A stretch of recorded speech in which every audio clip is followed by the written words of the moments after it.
Hello everyone and welcome along to today's episode of the Event Industry News podcast. My name is James Dickson, wishing you all a very good morning, afternoon or evening, whenever or wherever you are tuning into today's podcast from. And on today's podcast, we welcome Mr. Paul Woodward. Paul is the chairman of Paul Woodward Advisory. Paul, thanks very much for joining the podcast today. Thank you very much. Before we head into the subject matter of today's podcast and why you're here specifically to talk to us, just give our listeners and our followers a little bit of background into your own professional life within the events industry. Absolutely. As those of you who might be watching this on the website might be able to tell from my beard, have been involved in the exhibition industry for more than 35 years now, I think, or exhibitions and events, conferences.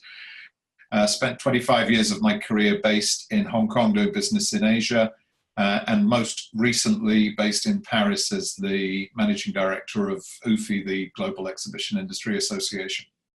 Excellent. And the reason that Paul is on the podcast today is to discuss a piece that he wrote and was posted on LinkedIn. And the title of the piece was Too Big to Succeed. I would urge anybody to hop over there and perhaps pause the podcast as you're listening to it and perhaps read through Paul's article first of all. We will put a link on Event Industry News alongside this particular podcast so that people can access that and have a read through it. And I think this would be a really opportune moment at this point to reference that and direct people over to it, because I suppose the crux of the piece, Paul, is something that a lot of people may feel that they share a similar sort of opinion as the one that you expressed in the article. Give us a bit of a summary about what it is that you wrote on LinkedIn within that piece. Right. It has certainly generated more discussion and interest than anything I've written for quite a while. Clearly touched a nerve. And basically, I think a lot of people in the industry were quite shocked and surprised during the course of last year to read news about some of the biggest fairs in the global trade fair world.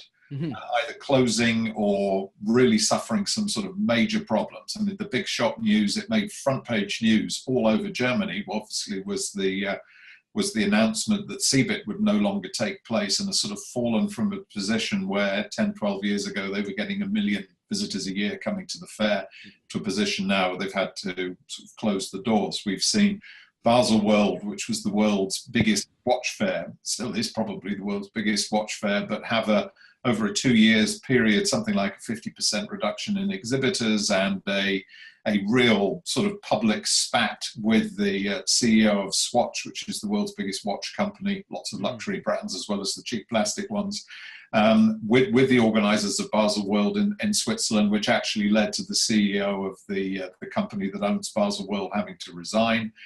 We saw Interbike, which used to be the world's biggest bicycle show in the US, closing down.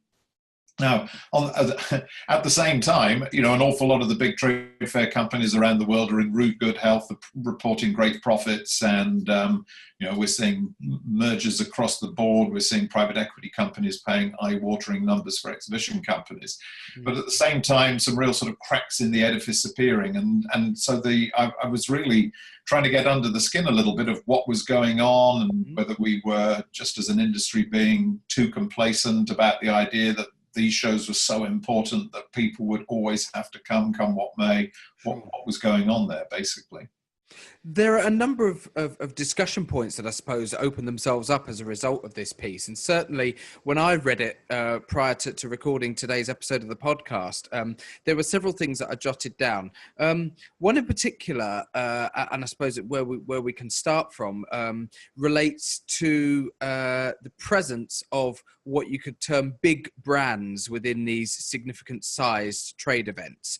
In any given industry and trade sector that is serviced by trade exhibitions, you will have major players, medium-sized players, and smaller players. And the medium and the smaller-sized companies who would go to exhibit at those shows are often influenced by the major brands being part of it. And any exhibition organizer worth his salt will have faced the situation where the medium size and the smaller size say, well, who's exhibiting? Who's going to be there? And if they can reel off the major names, then they know they've got a good shot of bringing in the smaller and the medium sized guys, because they will want to feed off the attraction that's being brought by the major guys.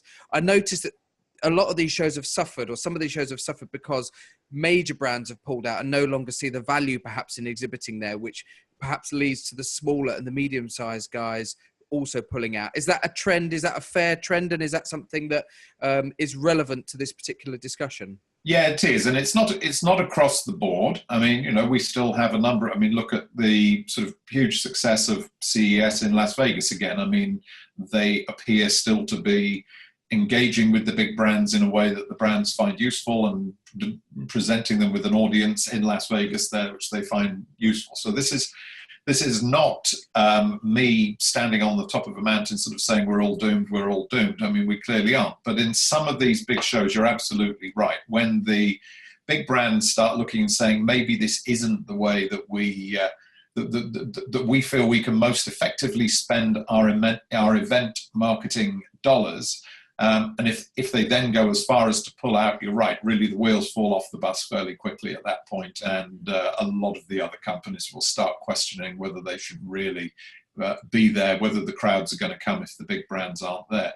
If you're lucky enough to be organizing an event where the vast majority of the exhibitors are small, medium-sized companies in a particular industry, much less of an issue, because the traditional trade fair is probably still really powerful and really useful for those smaller companies. But a lot of question marks being asked by the bigger brands. I think in many cases the have been a bit slow, shall we say, in trying to find ways to match the quality of data that is offered through digital marketing services to B2B marketers. And basically most B2B marketers now are either spending money in the digital marketing world or in events. Yes. And when I say events, that's all manner of events. That's everything from traditional trade shows through their own single company events, to sponsorship of events like the Web Summit, South by Southwest, these sorts of events, which have emerged over the last few years as what's regarded as a very attractive way of companies being getting to audiences through sponsorship and other ways, slightly less traditional ways of engaging with their audiences. So I think another thing I would say here is I'm extremely bullish and very upbeat about the future of business events and events as being a critical component of the marketing world. I'm just slightly less bullish and upbeat about the necessary likelihood that those events will always be the events that are there today, and will necessarily be particularly trade fairs that look pretty much like the ones we may have gone to with our granddads sort of when we were kids. And I did used to go to exhibitions with my granddad when I was a kid, and they look, to be honest, remarkably similar today in many ways. Yeah. I think that's a fair point. You could stand, in the rafters of any given exhibition hall, look down on a show floor populated by a mesh of shell scheme, and it could be any number of different trade sectors or industries that show is serving, but you wouldn't know. It would just look exactly like the next one that's come along. One thing that you mentioned and alluded to is the idea of these different types of events and other strands of marketing that are available now to businesses, whereby 25 years ago, the trade fair in its traditional sense represented the key moment of the year where they could unveil new products, where they could meet people face to face, where they could make a big show of what it is that they're doing as an organization. The reality of living in and operating in 2019 is that businesses and brands have so many different routes and ways in which they can now connect to their customers, which makes the behemoth trade fair not necessarily obsolete, but less relevant than it would have been in terms of connecting with your audience. And certainly these smaller events that have cropped up, when we talk about brand activation, companies themselves are populating and putting on their own events now without the need to go to a third-party organizer, and that's clearly something that's playing a part in this as well. That's clearly one of the things. There's no doubt about that. I mean, I think there's a number of important elements that you have to unpick there in what's going on. It seems to me that in most industries, most people would agree that there is a place for one or two massive events each year where the industry comes together and everybody is there. Mm-hmm. That still works quite well, and that explains why you do get still a monster trade fair for a particular industry, perhaps one in the States in Las Vegas, one in Europe, probably in Germany, and one in Asia, probably in Shanghai. What we then see is really sort of the middle has hollowed out almost. Because all of the digital marketing tools and other marketing tools that everybody has to hand these days allow them then to say, actually, I don't really care if there are 300,000 people walking through the door of this event. That's not really relevant to me. For my own particular business, there may be 500, it may be 5,000, whatever the number is, it doesn't matter. But there's a much tighter group of people that I want to see and to speak to. And what I want to know is that those 500 people or those 5,000 people, whatever it may be, were here, and that I have an opportunity to interact with those people. And maybe the big grand event is the place to be for that, but possibly it's not. So we've got the biggest events in the industry, and if they're imaginatively managed and people still feel it's a good place to see everybody in the industry, they're still succeeding. And then we seem to drop down to much more focused sort of events. And again, not for every industry, but for many, many industries where people are quite happy to be at a relatively smaller event, but where they know that every single person walking through the door of that event is technically practically a relevant person to their business. This explains, the success of 10 years, and that was at the sort of the core of their business model when they started up. And they've moved slightly away from the one-size-fits-all small fairs. But even so, they're doing many, many smaller focused events, which allow you to get a very targeted audience in a reasonably cost-effective manner. Sure. So that's another. So with the trade, that's much less attractive to the big trade show organizers because it's a much less profitable model. I mean, the very big trade show is an extremely profitable model, and obviously therefore very appealing to the organizers, whether they're commercial companies like Reed Exhibitions, UBM, Informa, ITE, Tarsus, or whatever the companies we're talking about, or in the US, for example, to one of the big trade associations that organizes those events and sure. pays essentially all of its annual running costs off the success of its once-a-year show. But the smaller ones often can work better for people. The own company events tend only to work well if you really are a major player in the industry. I mean, you frankly have to be quite sexy and attractive as a company to pull that off. You've got to be an Apple or a BMW or the biggest player in your industry that everybody wants to be there and interacting with. If you're a mid-sized player or even number 10 in a market of 40, you're probably less likely really to be able to populate your event with the A-list that you really want to be there. Mm. Not everybody can have a waiting list of 50,000 people that Apple do for their events and be able to sort of pick and choose whoever goes to that. I mean, that's the dream for the big corporates, but by and large, that's not going to happen. So I don't think everybody will drift away to do their own events, but I think the point you made earlier about there being a much wider range of types of events that companies like to support now. So if you're a traditional event organizer, you have some big challenges. If you're a company like Freeman or GES or one of the big GL events, one of these companies that supplies the industry, you're probably going to be fine any which way. Mm. If you're a reasonably modern venue that can flexibly meet the needs of various different types of events, you're going to be fine as well. Mm. But if you're happily banking big profits from traditional events with the hope that you're going to sell out to a private equity company at a multiple of 14, like a few other deals that have happened relatively recently, but not thinking about really delighting your audience, both the exhibitors and the visitors, then you may well have some challenges in a few years' time. And I think there's been some quite interesting research out there over the last year or so suggesting that as an industry, the traditional exhibition trade fair industry is not doing terribly well in delighting its audience, shall we say. Well, of course, when it comes to the subject of delighting its audience, it brings us over to the other facet of the whole situation, if you will, and that is, we've talked about the exhibitors, the companies who actually pay, for the space and the opportunity to profile themselves there. We've talked about the organisers, but an important aspect of this whole thing is the actual delegates, the visitors, the people who walk through the door, who in years gone by would have done so in order to research and find new products that are relevant to their own businesses, or to their own personal tastes if it's a consumer show.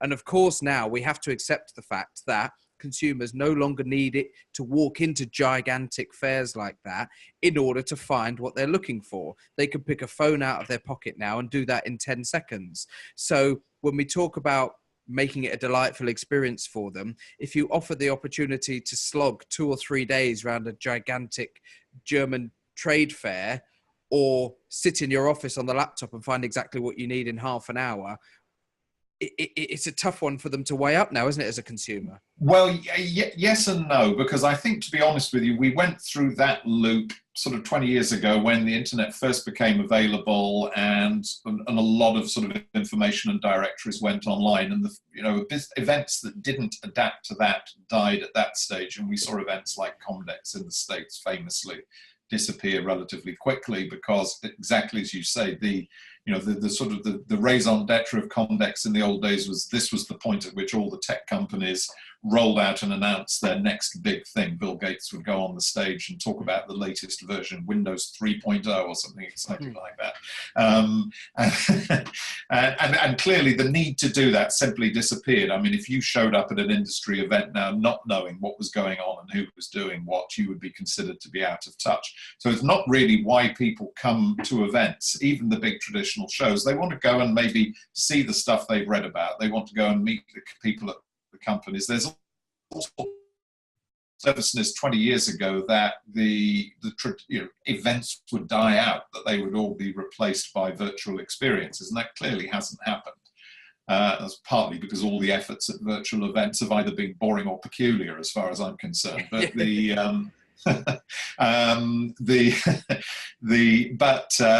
equally, there's clearly a strong desire, and it's not just sort of the older guys like me. I mean, this is quite clearly from sort of new graduates upwards. People like events, they like coming together, they like the whole variety of the slightly hard to put your finger on things that go on at events. But they don't. But as you imply, that doesn't necessarily mean slogging up and down massive, great big hangar-like halls looking at exactly the same thing. It might do. I mean, if there's machinery and your job is going to decide which between 10 different machines your company is going to go and buy, and before you make that decision, you actually want to look at all 10 of those machines, then a trade fair probably suits you very well. Sure. So I think one thing increasingly we'll be seeing is the imaginative organizers finding ways to make the whole process a bit less random. And whether it's through imaginative matchmaking services where you as an exhibitor can reach out to people who are coming to the fair and sort of try and identify people you think are going to be seriously interested. And equally, as a visitor to the fair, where you can reach out to a group of people who've got product that you're genuinely interested in, and so sort of eliminate that wander up to a stand and say, oh no, well they're all a bit busy over there, maybe I won't go and talk to them, or the chance that you're around a bit of a dark corner and that I'm there and I never actually get to where your booth is and never actually see you. So there's sort of the very random nature of what traditionally has happened at trade fairs. I think it will almost certainly have to be less, and it won't necessarily be hosted by programs that work in some contexts, but in many they don't. Equally, I mean, one of the great things that goes on at trade fairs is actually sort of the random happenstance of walking around a corner and thinking, wow, I never knew that company was there, I never knew they did that. So we should avoid as well, I think, sort of eliminating the possibility of that happening and over-structuring the process so that you never have so that you do get those chances, a bit like the difference between an Amazon recommendation and walking into a bookshop and seeing something that you'd never have dreamt of looking at in the past, which, because you never dreamt of looking at the past, Amazon's never going to recommend to you. So we need to maintain that element of surprise and chance, but equally structure things in a more intelligent way, which also just feeds back yet again into basically providing the participants in these events with much better data. Sure. About who's there, what they're doing, what they want, what they did when they're there at the show. You know, traditionally the event organizers knew when somebody showed up at an event, they knew that they'd registered, they knew who they were, but once you walked into the door of the exhibition hall, it was a complete black box. We had no idea what was going on in there. Indeed. And the salesman for the shows would walk around basically clapping somebody on the shoulder and saying, brilliant, wasn't it? We had 5,000 more people this year, and that was about all they could tell them, really. Well, at that point, I'd like to raise the sort of, not the issue, but the subject of statistics, because it was about footfall. It was about how many people came through the door. We had 350,000 people through the door. And yet I spoke to a company just a few months ago at a trade exhibition in London, relatively small by comparison, who said that actually going to trade exhibitions and things like that nowadays for them, they actually didn't care how many people came through the door. Okay. They would actually like a quieter show floor than a busy show floor, because their attitude now is, in some of the really, really, really busy shows, they don't get enough time to speak to the people who are coming to see them. They don't feel like they've offered a detailed enough explanation of what they offer as a service or as a product. And they would actually speak to fewer people in more detail. So it's not about the numbers anymore. No, and I mean, traditionally, if an exhibition organizer has said to you, "Oh, well, the numbers were a little down, but the quality was fantastic," that was usually an excuse for a lousy show. But we would all say, if the numbers are down, then the show is not great. But really, this sort of scatterblast approach of saying, well, you know, if we have 50,000 this year, then 60,000 next year, people are increasingly looking at targeted ways of finding the right people. So that goes back to what I was saying about maybe smaller, more focused events where, rather than 50,000 people, some of whom are relevant to your business, most of whom are not, are coming through the door. Maybe a show where 5,000 people come through the door, but they're all relevant to your business, is more useful. And as you say, if your stand is overcrowded, I mean, the organizers love the look of that. They rush the photographers around. They say, take pictures. Look at all the people there. It's absolutely marvelous, isn't it? And it may be because there's a Ferrari on the stand, or because they're giving away free booze, or who knows what it is. But, you know, there may be no real business going on there. But it might also mean, if it's really that crowded, if I'm really the most important potential customer, I came and I was thinking, I would really like to spend a large chunk of money on this area. You know, my company sent me here, or it's my company, and I want to spend money on X. And I walk up to your booth, and there's already 30 people on there. Every single one of your sales staff is busy.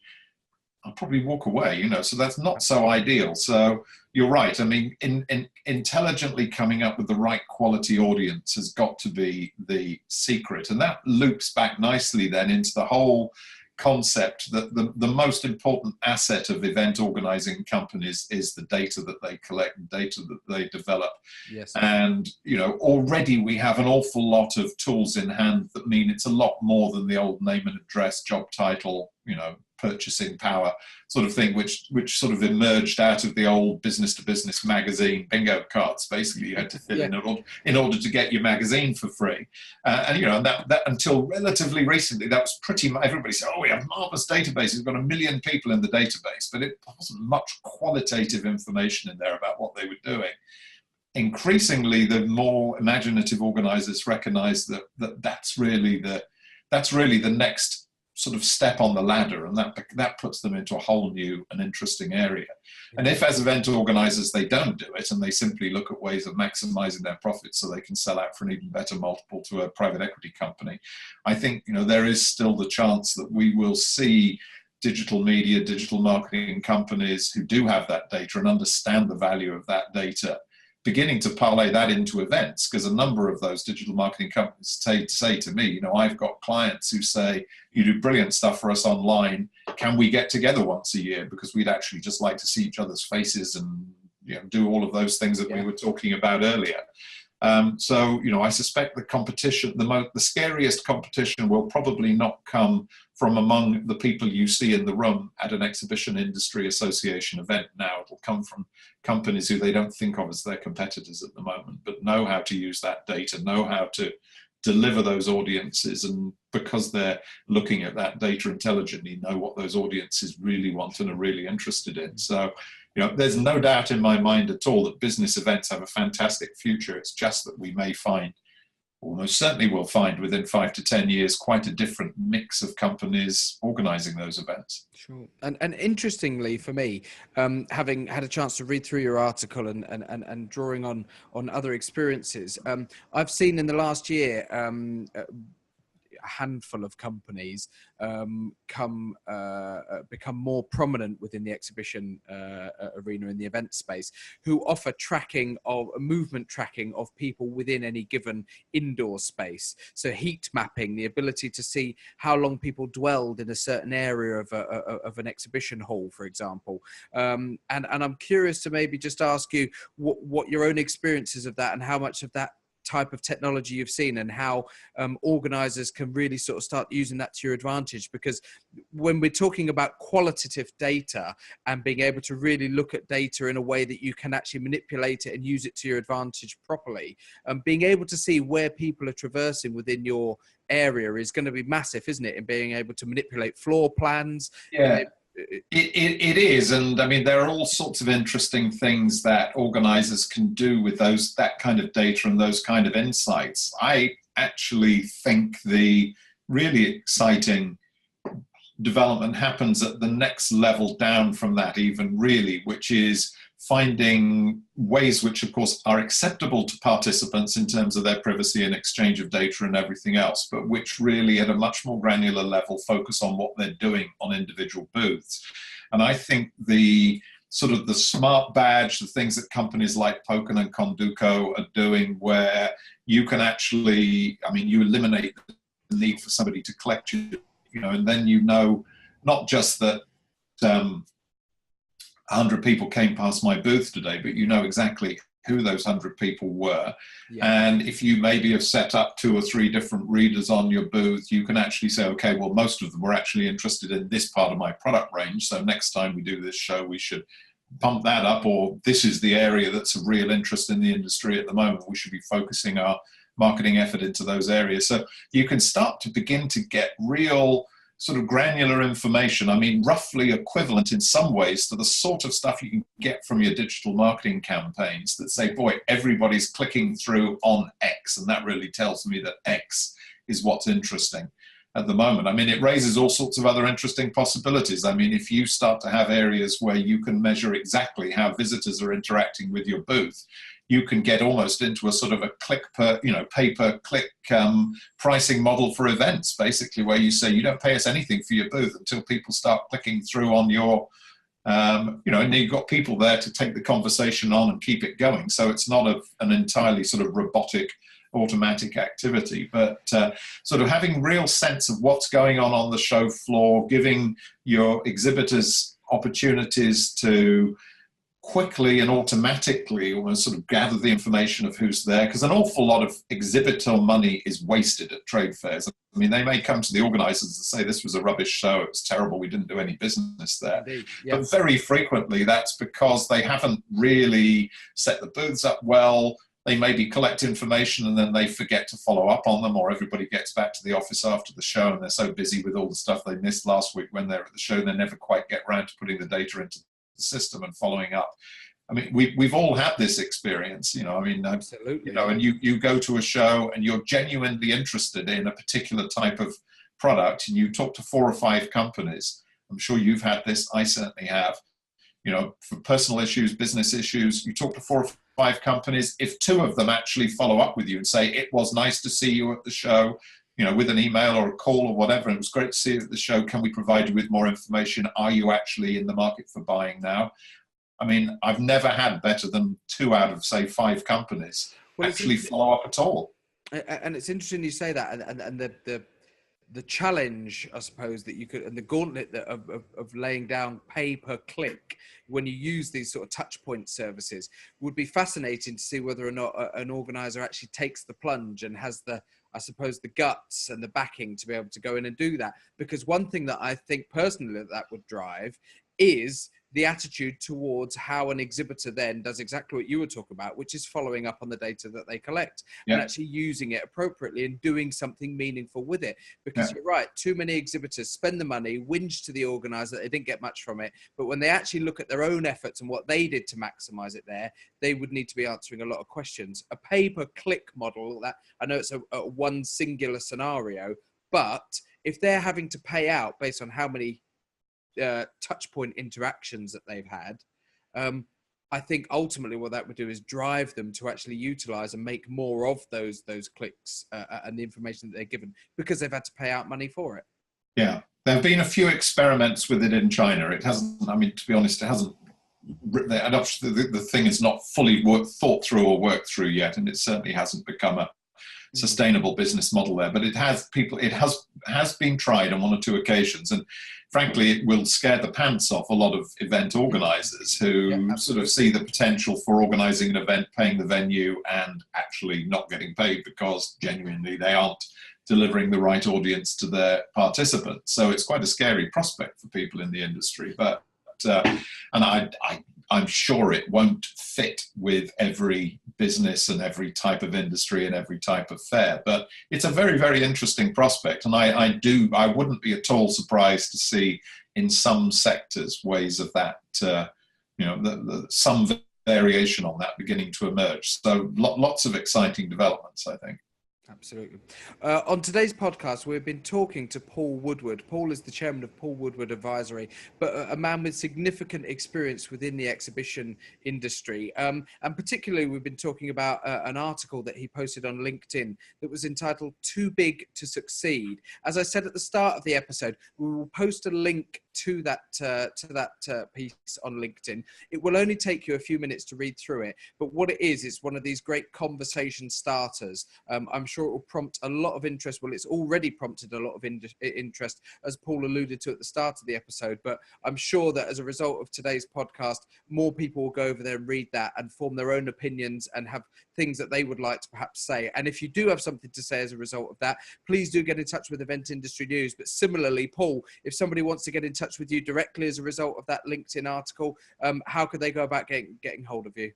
By all means, well, they'll find me through LinkedIn if they find the article. They can also check my website, which is paulwoodward.com, and they can drop me an email at pw@paulwoodward.com. So very happy to hear from anybody who's interested to discuss it more. Fantastic. And perhaps it's something that we can keep our eye on and maybe check in with you again, on a regular basis. I'm sure this is something that will continue to develop and evolve. The industry is constantly moving and looking for new ideas. And I'm sure it's a subject that will continue to be discussed for many, many months and many, many years. And one that we would certainly like to speak to you about again on a future episode of the podcast. But for now, thank you very much for taking the time to join us. Thank you very much. If you've been watching the video version of today's podcast on eventindustrynews.com, head over to your favorite podcast platform. You can download all of the previous episodes of the podcast as audio versions to listen to on your commute to and from work or whenever you've got your headphones available to you. Alternatively, if you're listening to today's podcast and you would like to head over to watch the video versions of them, go to eventindustrynews.com, and you can also check out some of the special features and the latest news that's being posted up on there on the website. But for now, that brings us to the end of today's episode. My name's James Dickson, and I'll see you on the next episode of the podcast. Thanks very much and goodbye.